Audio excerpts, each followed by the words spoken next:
আপনারা দেখতে পাচ্ছেন ট্রাফিক পুলিশ তারা তাদের সগৌরবে আগের পজিশনে তারা ফিরে এসেছেন।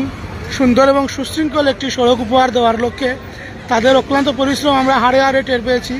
যারা আমরা এই বিগত কয়েকদিন এই সড়কের যানজট নিরসনের দায়িত্বে আমরা কাজ করে গেছি।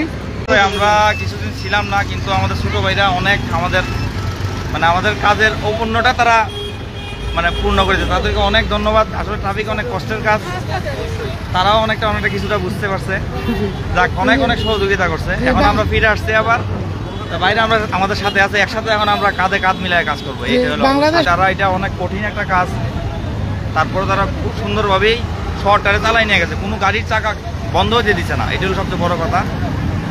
সবাইকে আমাদের পক্ষ থেকে, আমাদের ট্রাফিক বিভাগের পক্ষ থেকে সবাইকে অসংখ্য ধন্যবাদ। আর আমরা এইভাবে আগামী দিনগুলোতে এইভাবে কাজ করে একসাথে কাজ করে ধন্যবাদ। আমরা যে সিলেটি চ্যানেলটাই লাইভ আছেন না, ধন্যবাদ সিলেটি চ্যানেলরে। অনুভূতি বলতে স্বপ্নেরই সমাজ কল্যাণ সংস্থা একটা সামাজিক সংগঠন, দেশের যে কোনো দুর্যোগ মোকাবেলায় সংগঠনে কাজ করিয়া যায়। তার ধারাবাহিকতায় বাংলাদেশে যখন বাংলাদেশের অভ্যন্তরীণ যে বিষয় আপনারা জানা আছে, এরই পরিপ্রেক্ষিতে আমরা মৌলভীবাজার ট্রাফিক পুলিশ না থাকার কারণে একটা ট্রাফিক যানজট নিরসনের লাগি বিভিন্ন সংগঠন আগাইয়া আইছে, বিশেষ করে পিএনসিসি, স্কাউট প্লাস স্বপ্নের ঢেউ। এই তিনটা গ্রুপে বিগত 6 দিন জোরে কুসুমবাগ পয়েন্টও কাজ করা।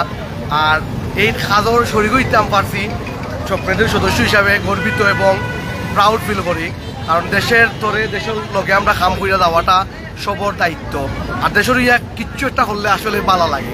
বিগত দিন আমরা স্বপ্নের ঢেউ সদস্যরে লইয়া আমি আসলাম এবং ফুল টাইম সময় দিছি। আমি জাস্ট গতকালকে 8টা দিন সময় দিতাম পারছি না, আমার পারিবারিক অন্যটা দামের কারণ, কিন্তু স্বপ্নের ঢেউ আসিল।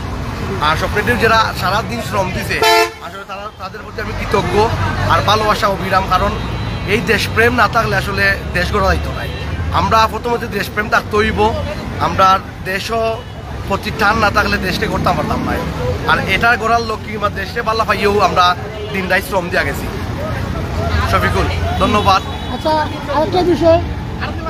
আরেকটা বিষয় যে এখন তো বাংলাদেশের ট্রাফিক পুলিশ, মৌলভীবাজারের ট্রাফিক পুলিশ তাদের আগের পজিশনে ফিরে আসছে।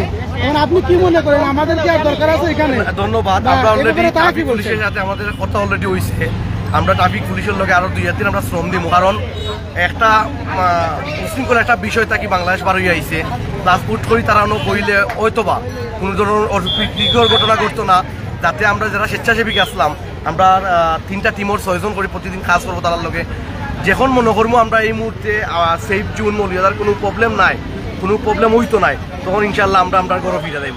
আচ্ছা, আমরা ইতিমধ্যে দেখছি যে আপনার স্বপ্নের ঢেউ সমাজ কল্যাণ সংস্থার জেলা শাখার পক্ষ থেকে খাবার দেওয়ার ব্যাপারে আপনি কিছু বলবেন? আসলে খানির বিষয়ে স্বপ্নের ঢেউ সহ বৃহত্তর বিভিন্ন সংস্থা, বিভিন্ন রাজনীতিবিদ তারা খানি লইয়া আইসেন। সবচেয়ে ভালো লাগছে জনসাধারণ গাড়ির থাকি বাড়ির যান গাড়িতে লাইমে আমরা খানি লই আইছে। এটা হইল কি যে তারা হয়তো মাত্র শ্রম দিতে পারেন না, তারা খানি দিয়ে আমরা পাশে আছি। এটা হইল দেশপ্রেম।